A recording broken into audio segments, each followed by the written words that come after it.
Good morning student. Integral मैं start कर चुकी हूँ। अब ये एंडिंग पार्ट चल रहा है। इसका एंडिंग पार्ट है प्रॉपर्टी ऑफ इंटीग्रल। ये लास्ट एक्सरसाइज है और इम्पोर्टेंट है क्योंकि मैंने डेफिनेट इंटीग्रल आपको बता दिया है, लिमिट कैसे पुट करते हैं। अब यही क्वेश्चन अभी सिंपल फॉर्म में है जो प्रॉपर्टी के थ्रू सॉल्व करते हैं। तो सबसे पहले आप प्रॉपर्टी देख लीजिए, प्रॉपर्टी क्या क्या है। देखिए प्रॉपर्टी ऑफ डेफिनेट इंटीग्रल में क्या है, सबसे पहली प्रॉपर्टी देखिए, change of variables. Change of variables का मतलब क्या है कि जैसे limit a to B F of x D X है, यदि x इक्वल टू मैंने z पुट किया है तो dx equal to D Z होगा, तो लिमिट में तो कुछ चेंज नहीं हुआ ना। तो चेंज ऑफ वेरिएबल में पहला फॉर्म ये रिप्रेजेंट होता है कि x इक्वल टू मैंने z किया है तो dx equal to D Z हो गया। मीन्स कुछ भी चेंज नहीं, x की वैल्यू a है तो z की भी a और x की वैल्यू b है तो z की वैल्यू भी b ही रहेगी। सेकेंड प्रॉपर्टी है interchange of the limit of integration. Interchange का मतलब क्या होता है कि ये लिमिट दे रखी है a to B F of x D X का फॉर्म दे रखा हुआ है। अब इसमें लिमिट क्या हो गई, a टू b की जगह b टू a तो माइनस का फॉर्म रिप्रेजेंट हो गया। सपोज इसका इंटीग्रेशन आपने किया f ऑफ x हो गया, लिमिट हो गई a to b, upper limit minus मैंने क्या करा है, लोअर लिमिट करा है, माइनस कॉमन निकाला तो ये कितना हो गया, f of a minus f of b हो गया। तो ये किसके इक्वल हो गया, इस पार्ट के इक्वल हो गया ना। तो ये interchange of limit of integration के फॉर्म को रिप्रेजेंट करता है। ये वैल्यू आपको अच्छे से याद रखना है। अब अगला फॉर्म दे रखा है a to B F of x D X.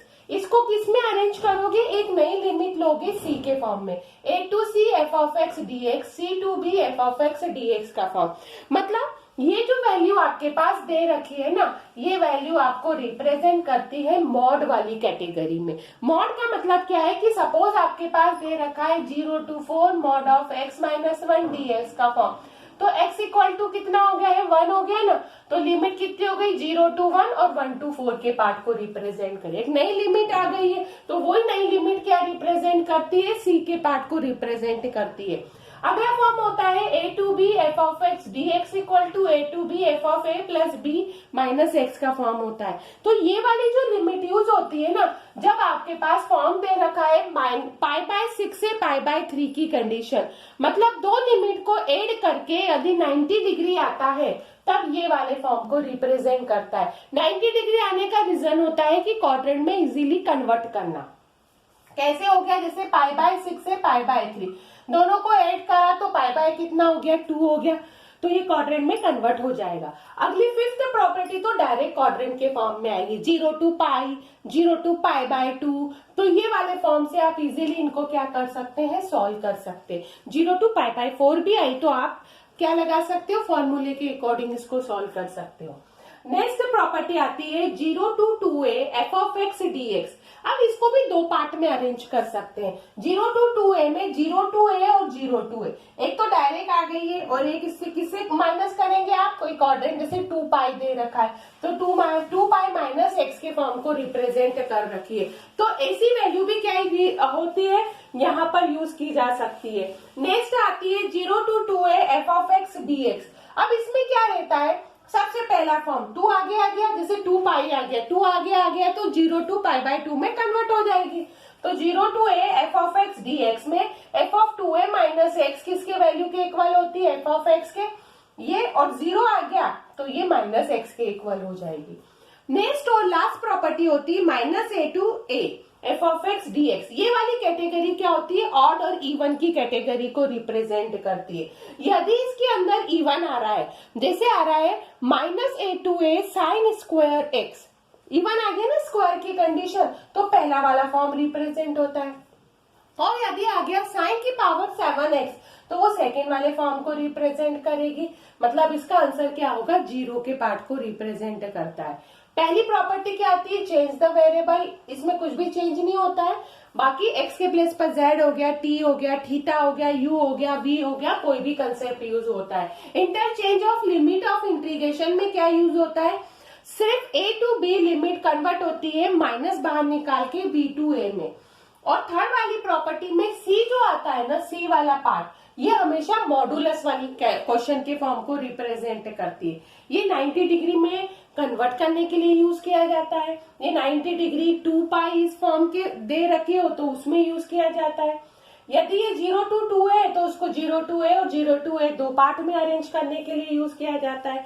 ये लिमिट आपको अच्छे से देखनी है, क्योंकि इसी के अकॉर्डिंग आप क्या करोगे, अपने क्वेश्चन को सॉल्व करोगे, अदरवाइज आपके क्वेश्चन इसमें सॉल्व नहीं होंगे। यदि आप एनसीईआरटी में क्वेश्चन देखते हैं तो आपके पास 1st to 4th जो क्वेश्चन आपके पास दे रखे हैं वो लगभग आपके पास 5th प्रॉपर्टी को ही रिप्रेजेंट करते हैं। कौन सी प्रॉपर्टी को रिप्रेजेंट करते हैं? 5th प्रॉपर्टी को।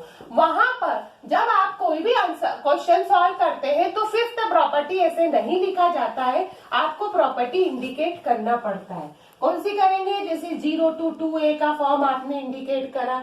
अब 0 to 2a आप इंडिकेट कर रहे हो ना, तभी तो आप इसको लिख के बताओगे कि कैसे सॉल्व हो रही है, क्या वैल्यू निकल रही है, किस फॉर्म से अरेंज कर दिए। तो आपको इसके क्वेश्चन भी बता रही हूँ जिससे आप इजीली इन प्रॉपर्टियों को यूज कैसे करोगे ये मैं बता सकती हूँ। अब सबसे फर्स्ट इसके अंदर आपके फॉर्म दे रखा हुआ है। यदि आप एनसीईआरटी में ही देखें तो सारी प्रॉपर्टी बेस्ड क्वेश्चन दे रखे। फर्स्ट इसमें एनसीईआरटी का ही क्वेश्चन देख लीजिए। फर्स्ट क्वेश्चन यहाँ पर दे रखा हुआ है कि 0 to π/2 cos square x dx का फॉर्म दे रखा है। ठीक है, इसको आप इस टाइप से एज्यूम कर लो। लेट i इक्वल टू 0 से π/2 cos स्क्वायर x dx, ये आपकी इक्वेशन नंबर फर्स्ट बन गई। अब इसमें कौन सी प्रॉपर्टी लग रही? प्रॉपर्टी नंबर 5th लग रही है ना। 0 to a f of x dx equal to form है 0 to a f of a minus x dx का फॉर्म बन गया है।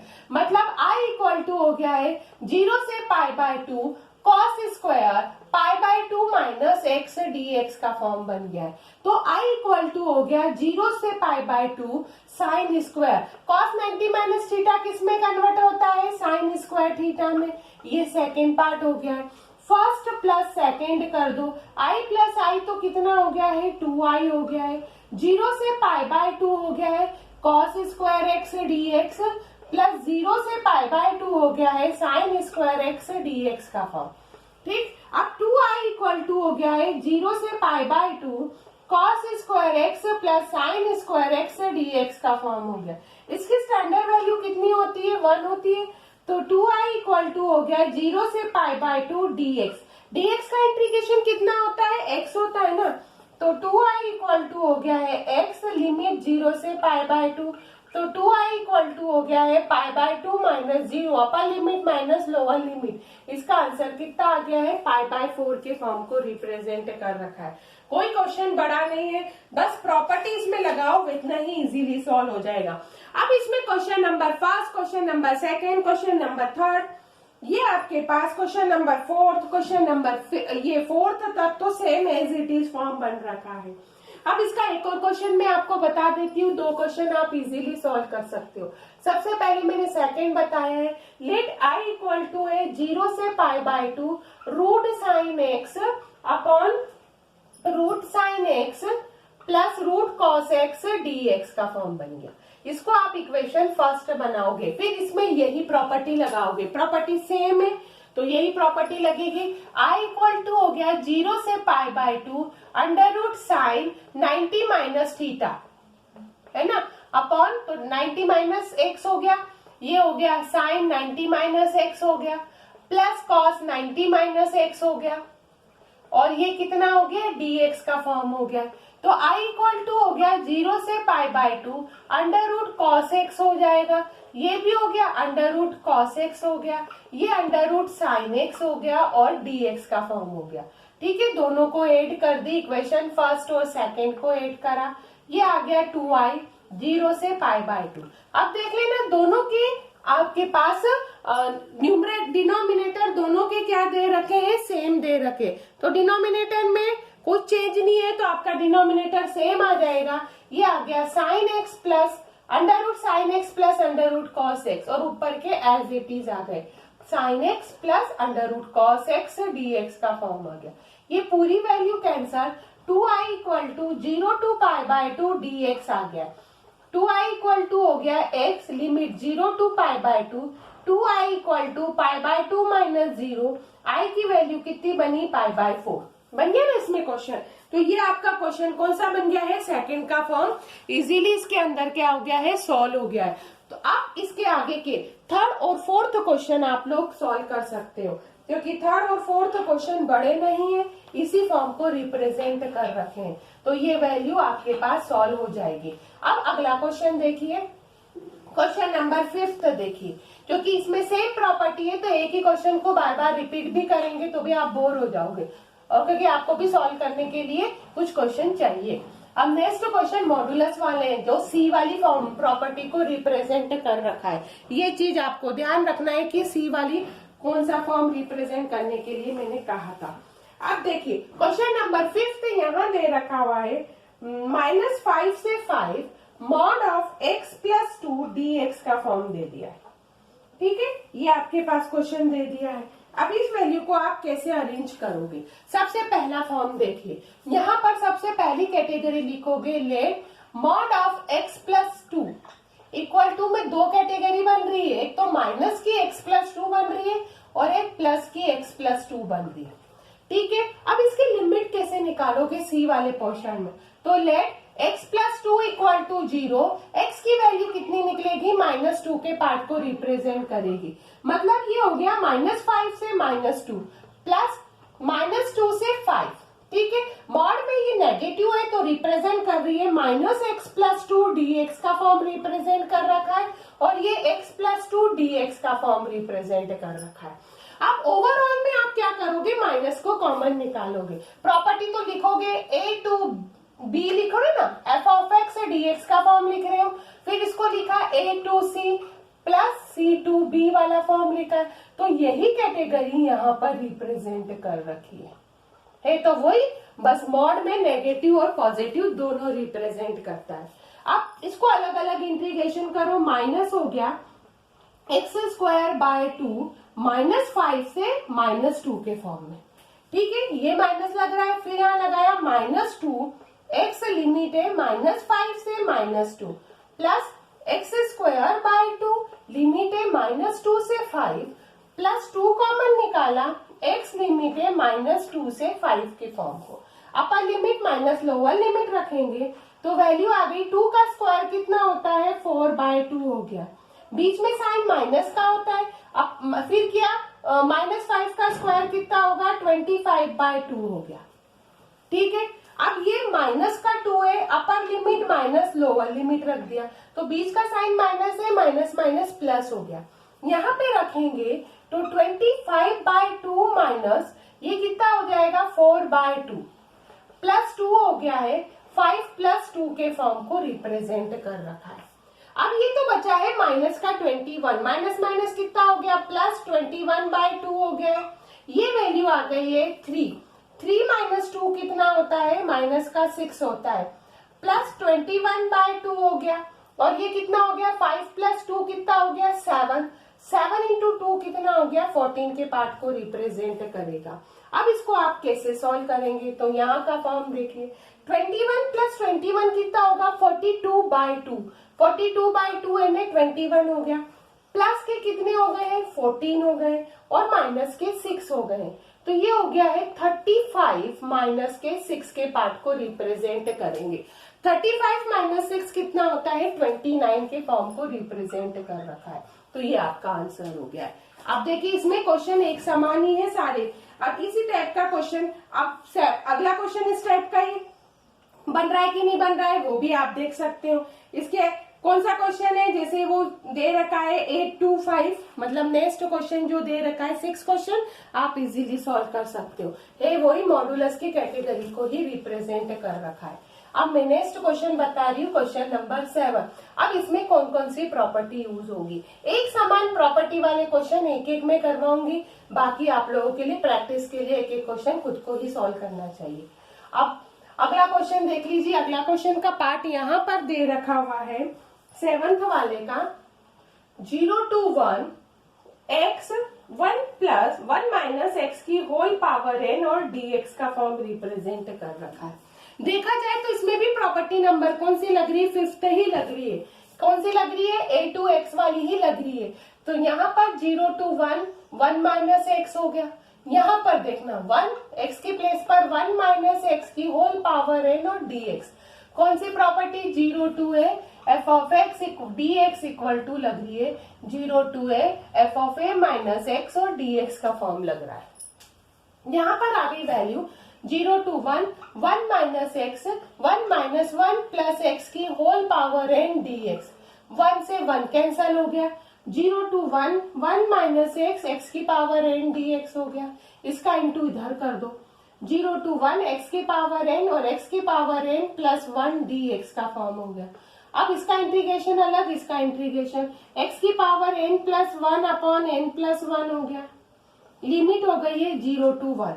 इसका 1 अपॉन n प्लस 2 एक्स की पावर n प्लस 2 लिमिट हो गई है 0 to 1। Upper limit minus lower limit लिखी n प्लस 1।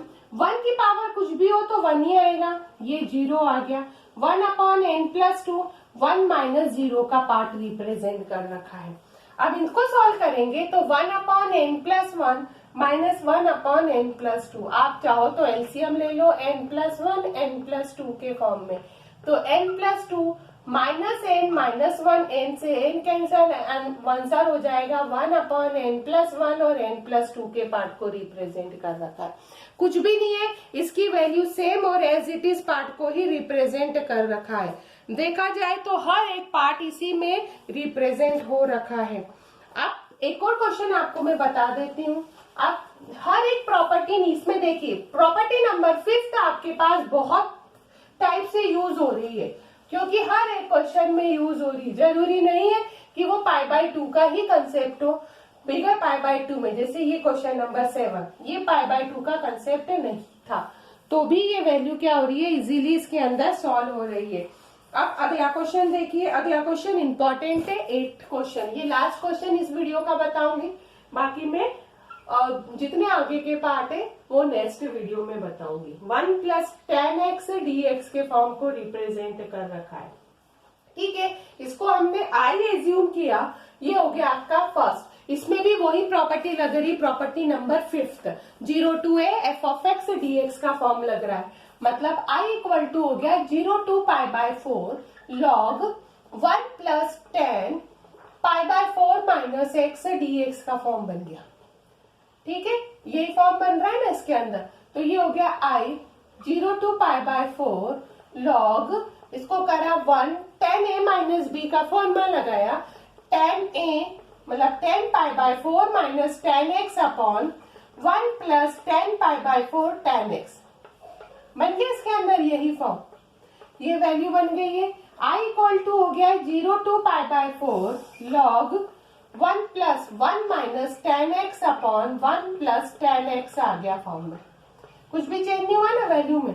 तो ये हो गया i इक्वल टू 0 से π/4 हो गया है log, आप लोगे एलसीएम, एलसीएम आते से ये ऊपर चला गया, 1 plus tan x 1 minus tan x upon 1 plus tan x dx का फॉर्म बन गया, ठीक है। ये tan x से tan x कैंसल हो गया। i इक्वल टू 0 से π/4 हो गया है log 2 upon 1 plus tan x dx का फॉर्म हो गया। अब इसमें कौन सी प्रॉपर्टी लग रही है, इसमें लग रही log m अपॉन n का फॉर्म लग रहा है। मतलब ये हो गया है log m minus log n। तो log 2 0 से π/4 log 1 प्लस tan x, ठीक है। और ये हो गया dx का फॉर्म। ये पूरी वैल्यू किसके इक्वल है, i के इक्वल है ना। तो ये आ गया i, ये हो गया log 2 तो कांस्टेंट आ गया, 0 से π/4 dx का फॉर्म बन गया, ठीक है। इसकी वैल्यू i प्लस i कितना हो गया है, 2i हो गया है। log 2 तो मैंने कांस्टेंट निकाला, dx का इंटीग्रेशन है 0 से π/4 लगा, 2i इक्वल टू log 2, ये हो गया π/4 माइनस के 0 हो गया, 2i इक्वल टू π/4 log 2 हो गया, ठीक है। आप चाहो तो 2 का डिवाइड लगा दो, तो i इक्वल टू हो गया π/8 log 2 के फॉर्म को रिप्रेजेंट कर रखा है। अब देखा जाए तो ये वैल्यू कोई इतनी टफ नहीं थी कि जो आप इजीली इसमें सॉल्व नहीं कर सकते हो। तो ये वैल्यू आपके पास सॉल्व करके लास्ट में आंसर आ गया है, ठीक है। अब ये वाला क्वेश्चन इंपॉर्टेंट है, देखा जाए तो बहुत बड़ा नहीं है, पर क्या दे रखा है, इंपॉर्टेंट क्वेश्चन दे रखा हुआ है। आप इसको सॉल्व करेंगे इजीली, आपकी वैल्यू निकल जाएगी। अब इसके जो आगे के क्वेश्चन है, एक वीडियो और बनाऊंगी तो ये आपके पास प्रॉपर्टी के सारे क्वेश्चन कंप्लीट हो जाएंगे, सॉल्व हो जाएंगे। ये चीज आपको ध्यान रखना है, इससे ही आपका ये चैप्टर क्या हो गया है, कंप्लीट हो गया है। अब इसके आगे के फॉर्म में क्या बताऊंगी, नेक्स्ट वीडियो में बताऊंगी।